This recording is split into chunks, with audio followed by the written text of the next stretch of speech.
Yasigan na nanatiling nga sa red alert status ang La Mesa Dam at sa ngayon nga ay nasa 79.65 meters pa rin ang water elevation ng La Mesa Dam, kaya naman ang barangay North Fairview ay naka-standby sakaling umapaw ang Tulyahan River.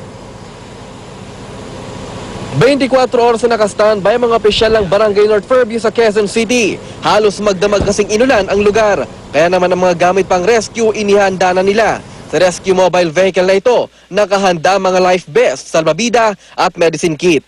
Ang rescue boat namang ito ng barangay ay naka-standby din, handang magamit sakaling kailanganin.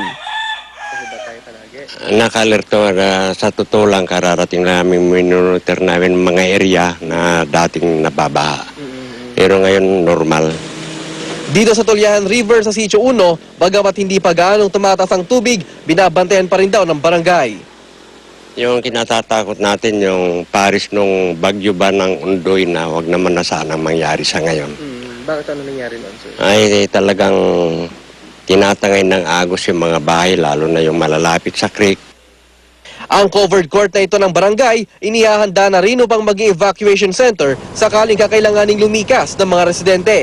Binabantayan din ng barangay officials ang mga sitio ng Tulyahan, Labayani, Bukluran at ang SSS Housing, tabi raw kasi sila ng Tulyahan River. Higang sa ngayon ay pabugso-bugsong ulan yung nararamdaman natin dito sa may area ng La Mesa Dam, at samantala naka-monitor pa rin ang La Mesa Dam Administration at minomonitor nga nila itong kung tataas ba o dapat na nilang ibaba ang water elevation ng La Mesa Dam. Igan? Maraming salamat, Haji Rieta. Inulan din ang iba pang lugar sa Luzon, maging ang ilang lalawigan sa Mindanao. Nakaranas din po ng masungit na panahon. Narito ang report. Nagdeklara ng state of calamity sa Magpet, North Cotabato dahil ito sa malaking pinsalang iniwan sa lugar ng pagbaha at landslide noong nakaraang linggo. Halos 4 na milyong piso ang halaga ng napinsalang ari-arian. Malayo man sa Luzon kung saan nagdala ng ulan ng low pressure area, inulan din kahapon ang Kidapawan, North Cotabato. Umapaw ang tubig mula sa ilang kanal, dinala ng agos ng tubig ang ilang bato sa kalsada. Nawalan pa ng kuryente sa ilang lugar dahil sa pag-ulan na may kasamang hangin. Malakas na ulan ang gumising sa mga taga-Legazpi, Albay kahapon. Sinabayan pa ito ng pabugso-bugsong hangin. Sa kabila ng mga pag-ulan, wala namang naiulat na binahang lugar. Gayunman, maigpit ang bilin ng lokal na pamahalaan sa mga nakatira sa flood at landslide-prone areas na laging maging alerto. Magandang balita naman ang dala ng ulan sa mga magsasaka sa Samal, Bataan. Sinamantala nila ang pag-ulan para makapag-araro ng kanilang mga palayan. Mas madali raw kasi itong gawin pag basa ang lupa. Para sa unang balita, Jay Sabale reporting. Kapapasok lang po na balita, wala na pong pasok sa Rosario, Cavite. Sa panayam kay Mayor Nonong Ricafrente ng DZBB, suspendido na po ang klase sa mga pampubliko at pribadong paaralan mula preschool hanggang college sa kanyang nasasakupan. Sa ibang balita, nananatili sa intensive care unit si Dolphy matapos siyang muling magka-pneumonia. Para sa detalye, may live report si Victoria Tulad. Victoria. Rhea, mahigpit ng binabantayan ang kalusugan ngayon ni Dolphy dito sa Makati Medical Center.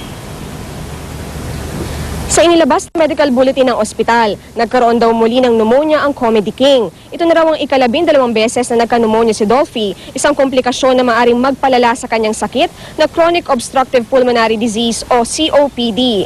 Huling nagkaroon ng pneumonia si Dolphy noong ika-22 ng Hunyo. Sa kabila nito, naging matagumpay naman daw ang pinakahuling blood transfusion at dialysis na isinagawa sa aktor noong Lunes. Bagaman hindi nakapagsasalita dahil sa tubong nakalagay sa kanyang leeg, responsive din daw si Dolphy at nakapagtataas ng kilay at nakakapisil pa ng kamay.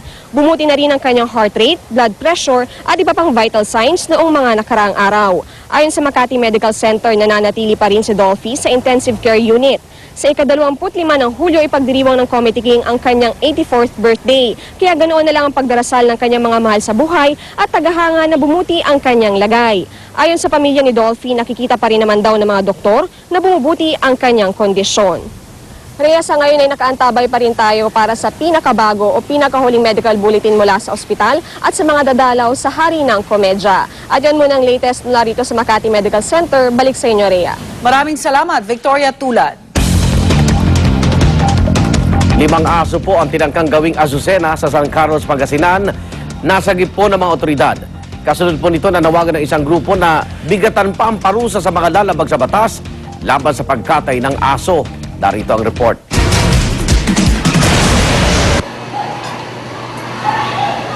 Halos agaw-buhay na ang asong ito dahil sa higpit ng pagkakatali ng kanyang paa at nguso.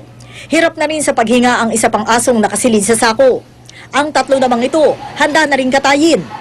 Nakumpiska ng pulisya ang mga aso mula sa magtiyuhin sa Barangay Bonifacio sa San Carlos, Pangasinan. Due to the information given by our community investigative support, we were able to trace this kind of activity.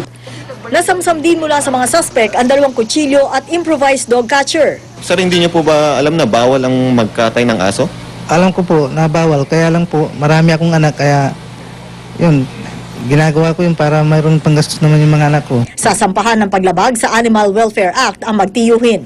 Sa ngayon, 4,000 piso lang ang piyansa sa mga lumalabag. Kaya panawagan ng isang foundation, pabigatin pa ang parusa sa mga lalabag sa naturang batas. Dapat mas mataas pa para matigil na yung dog trader. So, kawawa yung mga aso. 3 sa mga aso namatay na bago pa man nadala sa rescue center. Ang 2 iba pa, nasa pangangalaga na ngayon ng foundation. Para sa unang balita, Sharian Torres reporting.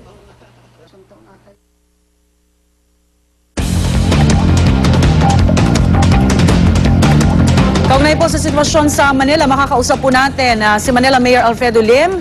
Mayor Lim, magandang umaga ho. Magandang umaga sa inyo. Kamusta na ho ang sitwasyon sa inyo pong nasasakupan? Okay naman. Wala namang ulan dito sa Maynila. Walang baha. Kaya tuloy ang klase. Kahapon ho ba, kamusta ho yung mga lugar na may mga critical ho ba tayong binantayan, Mayor Lim? Ay, meron. Yung lagi na binabaha. Yung sa Maceda, Espanya. Dyan sa Aurora Boulevard, Puresa. O dyan sa United Nations. Pero sandali lang, umupa na kagad yung tubig. Nag-subside ho agad. So may pasok po ngayong araw? Meron. Kahapon naman may pasok ng magi. Dahil hindi naman na gano'ng umuulan. Ngayon, ng mga 10:30, dahil kasi continuous na ulan, yung afternoon classes, sinuspindi namin. Kasi 2 yung session Isang Yes. morning, isang afternoon. Pero yun namang mga morning, natapos yung klase, nakauwi naman sila. Alright, Mayor Lim, maraming salamat po sa inyo. Magandang umaga. Thank you. Manila Mayor Alfredo Lim.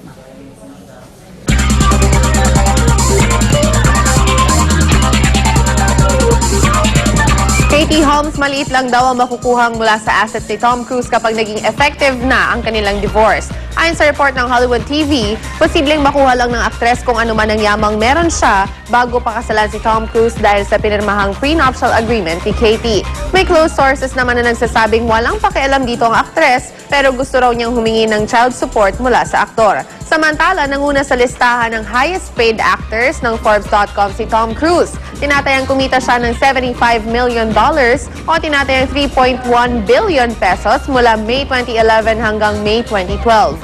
Nakatulong sa earnings ng aktor ang kanyang blockbuster movie na Mission Impossible Ghost Protocol.